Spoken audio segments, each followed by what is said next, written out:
And joining us now tonight with more is Minnesota Republican Congresswoman Michelle Bachmann is with us. Congresswoman, how are you? Welcome back. I'm doing great, Sean. Thanks again for the invitation. Now, you notice in that move on Ed, now you have been the target, and I was reading a lot about you today in preparation for our interview. You have been targeted. They're doing everything they can do to smear, besmirch, attack every aspect of you and what you say in your life. How are you dealing with it in your political career? Well, it's all about shooting the messenger, because this week I had made a confrontation of the Obama administration. Is this, number one, constitutional, what they're doing? I don't think it is.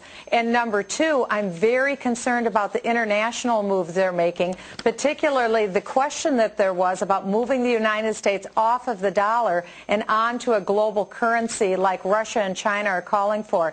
This has then put me kind of in the crosshairs, but that's why Americans have to suit up and realize what's at stake right now. We have to fight for our freedom and the future of our country. All right, let's talk specifically. You have a bill that would stop, and it's getting a lot of momentum, as I understand it. Now, for those that don't remember, Tim Geithner earlier this week said he would be open to the possibility or consider the possibility of a global currency, as was first advanced by all people, the Communist Chinese. Tell us what the status of the bill is and what it would do.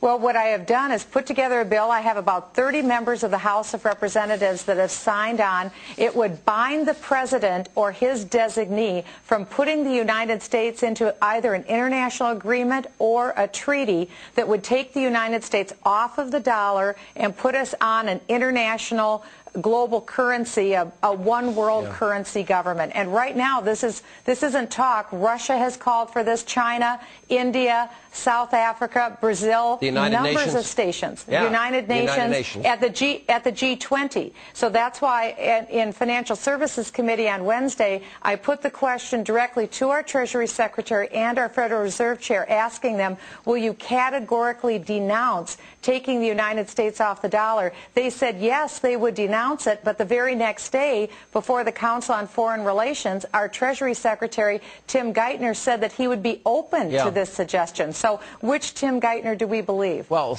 the same Tim Geithner that said he had no knowledge of the AIG bonus bailout when he was the architect of it, but that's a different story.